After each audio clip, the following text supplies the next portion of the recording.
ஒண்ணுமே 15% அது எந்த நம்பிக்கையில சொல்றாங்க சார்? ஏனென்றால் எந்த கட்சியும் புதுசா ஆரம்பிச்ச இந்த 20% எம்ஜிஆர் தவிர்த்து விட்டு பார்த்தால் வேற எந்த கட்சியும் அந்த அளவுக்கு வாங்கவில்லையே, இவர்கள் இந்த அளவுக்கு வாங்கி விடுவோம் என்ற எந்த நம்பிக்கையில சொல்றாங்க? அதான் கேட்கிறேன். அதாவது விஜயனுடைய அரசியல் பிரவேசம் தொடங்கிய காலம் முதலே ஊடகங்கள்ல வலைத்தளங்கள்ல மிக பிரபலமாக அவருடைய செய்திகள் 24 மணி நேரம் அவரை பற்றி நடிகர்னால அப்படியே ஓவர் கவரேஜ், நடிகர்னால ஒரு சினிமா செய்திகள் போடுற மாதிரி அரசியல் கலந்து பிரச்சார பயணம், அந்த பிரச்சார பயணத்திலே திரண்டு வந்த அந்த மக்கள், அந்த மக்களிடம் கருத்து கேட்டு ஊடகங்கள் வெளியிடுகிற அந்த கருத்து கணிப்பு, இதை தாண்டி தொகுதிகள் வாரியாக கிராமம் நகர்பகுதிகளுக்கு சென்று அவர்கள் எடுக்கிற கருத்து கணிப்புகள் என்பது இது ஒவ்வொரு பகுதிகள் இப்போ ஒரு 2.5 லட்சம் 3 லட்சம் வாக்குகள் இருக்கு ஒரு தொகுதியில் சொன்னா சில 1000 பேர் 2000 பேர்கிட்ட தான் அந்த கருத்துக்களை கேட்டு இது சொல்றாங்க. எனவே இந்த கருத்து கணிப்பு என்பது நிச்சயமாக பெரிய அளவுல என்னுடைய அனுபவத்தில் எனக்கு அதிகபட்சமாக ஒரு 10-12% தொடக்கத்துல நான் ஒரு 8-10% சொன்னேன். இந்த பிரச்சார பயணத்திற்கு பிறகு பார்க்கிற பொழுது நிச்சயமா ஒரு 10-12% அளவுக்கு வாக்குகள் வாங்குவார்கள் அப்படின்னு. பிரச்சார பயணம் பல மாதங்களாக இந்த வாக்கு இந்த பிரச்சார பயணம் அடுத்த கட்டமா எப்ப தொடங்கும்னு தெரியல. ஆமா ஜனவரிக்கு மேல தொடங்குவார் பிரச்சார பயணத்தை. பிரச்சார பயணத்தை தொடங்கி இந்த சனிக்கிழமைங்கிறத மாத்தி எல்லா தொகுதிகளுக்கும் எல்லா பகுதிகளுக்கும் போய் அவரை இந்த வேன்ல ஏறக்கூடாது, கை காட்டக்கூடாது, குறிப்பிட்ட இடத்துலதான் எந்திரிச்சு பேசணும் அப்படிங்கிற மாதிரி இந்த காவல்துறை அரசனுடைய அந்த கண்டிப்புகளை எல்லாம் கட்டுப்பாடுகள் எல்லாம் நீக்கி எல்லா அரசியல் தலைவர்களை மாதிரியுமே அவரையும் ஃப்ரீயா விட்டுட்டா இந்த நெரிசல்கள், இந்த கரூர் சம்பவம் போன்ற துயர சம்பவம் எல்லாம் நடக்காது. எனவே அரசும் காவல்துறையும் அதை பார்க்கணும். இதை தாண்டி இப்ப நீதித்துறையும் இதுல தலையிட்டு ஒரு அரசியல் கட்சி தலைவருக்கு எந்த அளவுக்கு போகணும் என்ன அப்படிங்கிற மாதிரி சில கோட் ஆஃப் கான்டாக்ட்ஸ் எல்லாம் ரெடி பண்ண போறாங்க. அரசு அது தொடர்பா அறிவிக்கும் சொல்ற அதற்கு பிறகுதான் அவருடைய பயணம் தொடங்கும். எது எப்படியோ 2026 தேர்தலில் நிச்சயமாக தமிழக வெற்றி கழகம் அதன் தலைவர் விஜய் ஒரு பெரிய தாக்கத்தை உருவாக்குவாரு. அதுல எந்த மாற்று கருத்துமே இல்லை. நீங்க குறிப்பிட்டது மாதிரி மற்ற அரசியல் கட்சிகள் 2%, 4%, 6%, 8% என்று படிப்படியாக ஒவ்வொரு தேர்தலில் தான் வந்தாங்க. ஆனால் விஜய்க்கு தொடக்கத்திலே ஒரு 8-10% என்பது நீங்களே 12%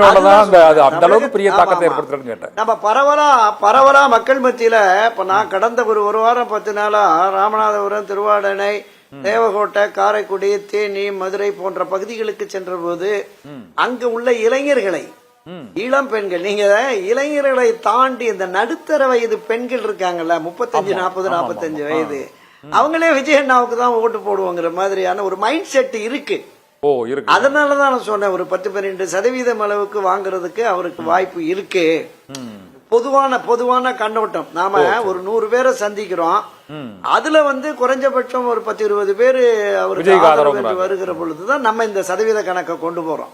குறைந்தபட்சமாக அவ்வளவு இருக்கலாம் அப்படிங்கிற மாதிரி இதை கருத்தில் கொண்டுதான் திரு எடப்பாடி பழனிசாமி இந்த விலக்கிப்பட்டவர்கள் விலகி சென்றவர்களை சேர்க்க தேவையில்லை, அவர் வந்தா போதுனாரு. அவரும் கையை விரிச்சிட்டாருன்னு தான் பாக்குறேன். இப்ப தமிழக வெற்றி கழகத்தினுடைய நிலை, விஜயை முதலமைச்சர் வேட்பாளராக அறிவித்து அவர்கள் ஒரு தனி கூட்டணியை உருவாக்கினால் அது ஒரு கணிசமான வாக்குகளை பிரிச்சுட்டு போயிடும். இந்த கணிசமான வாக்குகளை பிரிக்கும் சொல்றீங்களா? இந்த கேள்விதான் எல்லா விவாதங்களிலுமே இருக்கு. இந்த கணிசமான பிரித்தல் யாருக்கு பாதகத்தை ஏற்படுத்தும், யாருக்கு சாதகத்தை ஏற்படுத்தும் என்பது எல்லா விவாதங்களையும் வைக்கக்கூடிய ஒரு முக்கியமான கேள்வியா இருக்குது.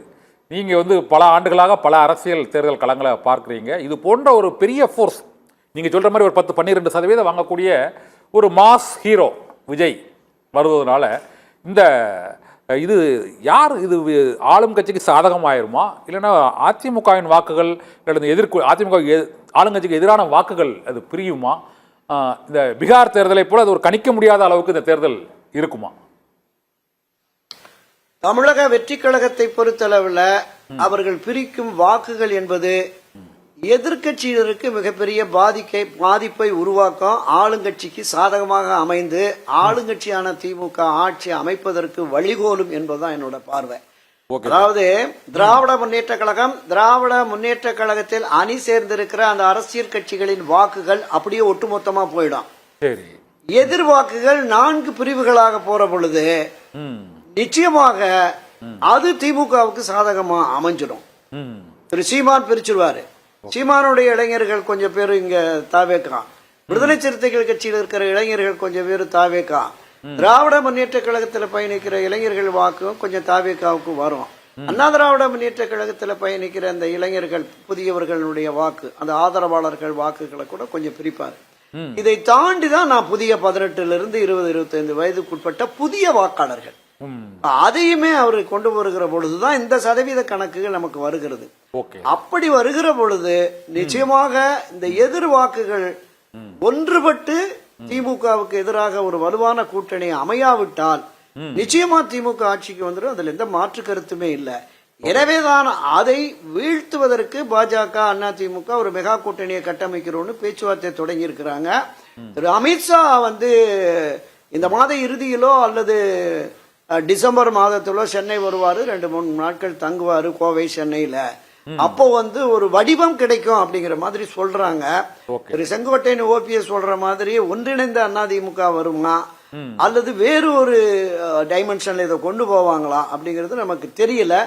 பொறுத்திருந்து பார்ப்போம் கண்ணன். ஓகே, துரைக்கண்ணா சார், நன்றி சார்.